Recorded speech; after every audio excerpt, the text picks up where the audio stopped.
Good morning to all. అందరూ బాగున్నారా? సరే, మన మ్యాటర్‌లోకి వెళ్ళిపోదాం.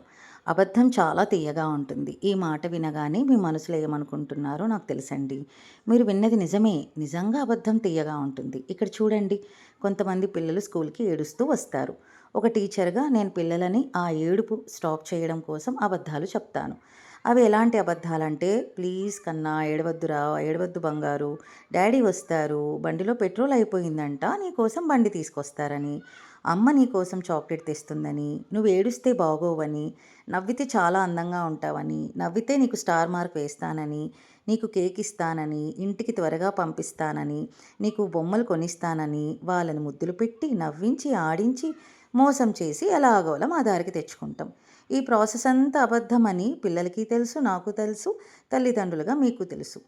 కానీ ఒక టీచర్‌గా అబద్ధాలు ఆడొద్దని, మోసం చేయకూడదని చెప్పే నేనే మోసం, అబద్ధాలు ఆడుతున్నాను. కానీ ఈ మోసం, అబద్ధం తియ్యగా ఉంటుంది. ఎందుకో తెలుసా? ఆ తియ్యటి అబద్ధం ఆ బుజ్జి పిల్లల బాధను, ఏడుపుని, వాళ్ళ ఎమోషన్స్‌ని కంట్రోల్ చేస్తుంది.